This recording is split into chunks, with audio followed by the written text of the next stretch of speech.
Welcome to More Than a Few Words, a marketing conversation for business owners. This is your host, Lorraine Ball. And I know you don't want that spam in your mailbox, but you might be sending it to someone else because some guru somewhere told you that's how you get sales. But it isn't. And that's what we're going to talk about today. My guest, Josh Elledge, is going to. Bleh. My guest, Josh Elledge, is the CEO of Up My Influence, and he has an approach to generating inbound leads that you're really going to want to listen to. Josh, thanks for joining me today. Lorraine, it's so great to be here. Even though I don't live in the Midwest, I spent a year in Indianapolis, and I love you have a Midwest energy, whether you know it or not. Just kind of this great salt of the earth. Just hardworking, great work ethic, and just I'm originally from Michigan, but down transplanted down to Orlando, Florida. But it's so great to be here. It is so nice to have you. And I will tell you that I started my life in New York, but I am a Hoosier by choice. And I do Ah. appreciate I do appreciate the Midwest approach, which I think tends to be a little bit more direct and a little bit more honest. And so I object to the spammy sign up for this and here's 12 million emails to get you excited. And you don't think that's the way to do it, do you? Well, it's not today, and some of those approaches may have worked in years or centuries past.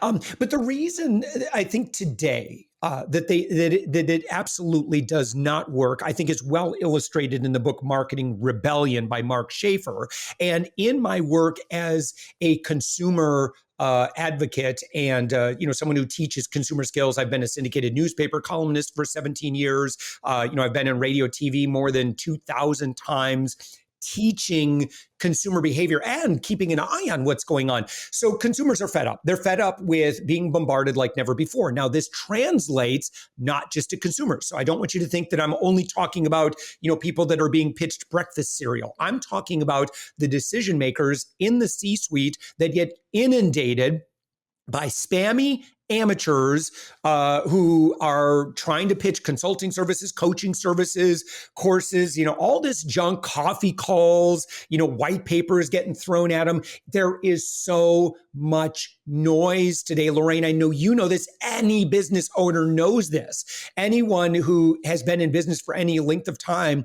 that doesn't get swamped with all of these business financial services like, fast capital and all this other junk, full well what life is like. And so, again, what we're really focused on is helping people grow without having to resort to any of that other stuff because it simply performs better to do business in a way that people like to do business with you. It's so much more time effective and emotionally, it just feels so good to adhere to your own values, connect with high level leaders and do business at a faster pace, get to 100% inbound, easily if you, again, just do what we're going to be talking about. And again, I'm so excited and delighted for our friend that's listening right now. Get ready to take some notes. I've got some great data and a lot of great case studies to share with you. Okay, so we don't have a lot of time. I want to get to the action items.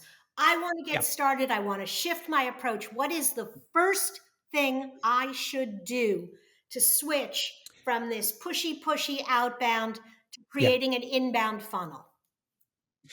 First off, if that is emotionally taxing for you, and again, I'm talking to our friend, to do that, please stop because that's probably leading to a lot of your burnout. You're engaging in activity that's outside of your value system. And it's just like if we engage in activity that's not in our area of expertise, but yet we're forced to have to do bookkeeping when we hate bookkeeping, that you are going to start to resent your business when you do that. Similarly, if you're approaching people and people are saying, get lost, spammer, like you can't do that for very long before that really starts to take an emotional and spiritual toll on you.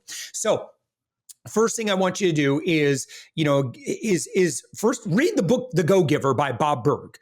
Because you need to have that foundational understanding of how just people prefer to do business and engage today.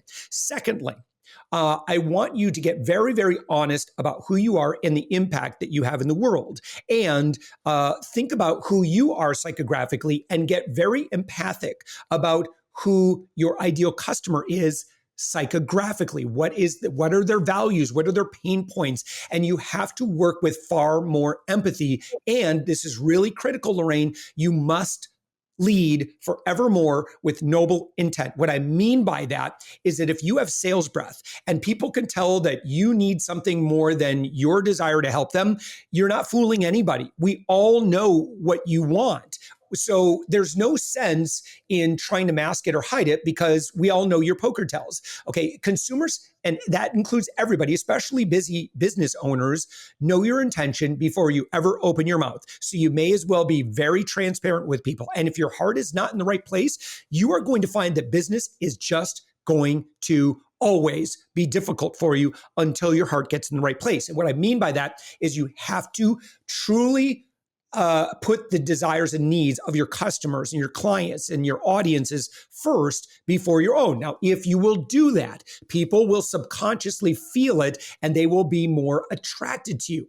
That's the kind of the foundational stuff. So noble intent. Now that you've got that out of the way, you must start focusing on attraction rather than chasing. Now, a great illustration of this is if your goal were to collect a lot of butterflies, because you love butterflies and that's how you determine wealth and success and so forth, is the number of butterflies that you have in your backyard. Well, look, you can do this a couple of different ways. I think a lot of marketing gurus out there will sell you a net and then tell you, well, you just got to run up and down the road like a crazy person and chase and collect butterflies. And that is a way to do that.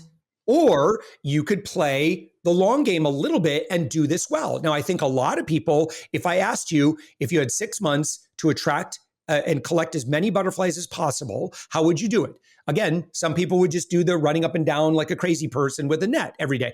Other people who I think, again, are going to be a little bit more mature in their attitude toward business are going to say, I know exactly what to do. Plant a butterfly garden.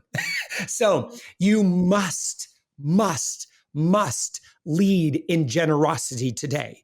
Anything else is not going to work. If it's what you want, we know that. And guess what? So do all of the other spammy amateurs out there. And it's just distasteful, particularly if you have been in business for any length of time. A lot of folks that we work with are in their 30s, 40s on up. They're very good at what they do. They have 5 or more years experience in their field.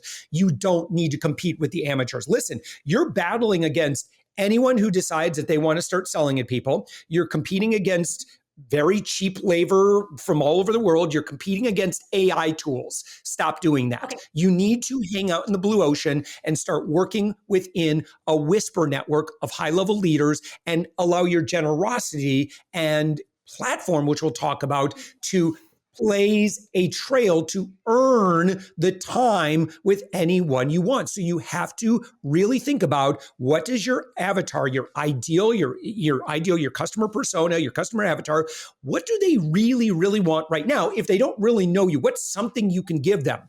And white papers, you could try it, but honestly, a lot of lead gen people are throwing that stuff around. Content, the world is swimming in content. And so again, Lorraine, we'll talk about this a little bit, but we have launched close to 250 B2B podcasts. These podcasts are the ultimate networking tool. They are the ultimate make friends button for heart-centered, relationship-focused, high authority, competent business leaders. Now, if you're not quite at those levels, that's okay. I want you to learn and kind of keep working on your craft a little bit. But if you are good at what you do, you don't need to sell. I never sell. I don't have to pitch. I don't have to worry about that sort of thing. I'm going to serve with all my whole heart. And I'm just going to trust that leaders either resonate with what I have to offer and they're either in market or they're not in market. Absolutely. And that's not my decision to make. That's their decision to make. Okay. So that is... There was a lot there. That is a lot there.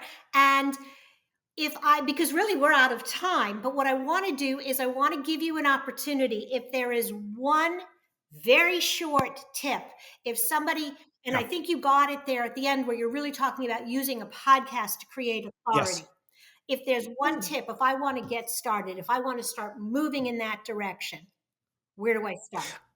Yeah, well, listen, recognize the power of platform. As a journalist, I have been able to get into rooms. I've been able to earn time with people that I would never be able to earn time with otherwise. Platform is anywhere where you are in service with somebody else and you can use your platform or use other platforms or other people's platforms to shine the light on other people. Stop making it all about you. Use platform to celebrate other people and watch how reciprocity works with leaders. So it could be a podcast, it could be YouTube, it could be a Facebook group that you just highlight and celebrate other people. Well, you can be fairly deliberate about who you want to celebrate, and that is going to earn you proximity, time together, and reciprocity, which again, you don't even need to ask for. You give leaders the space to reciprocate, and they will.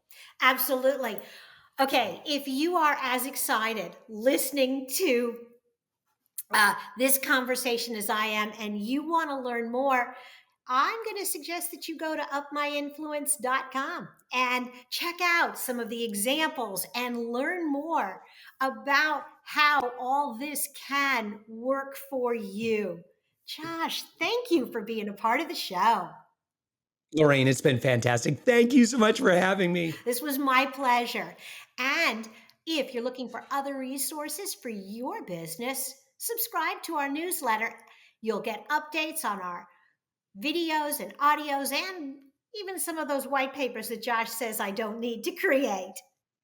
Look for MDFW wherever you listen to podcasts. This has been another episode of More Than a Few Words. Thanks for listening.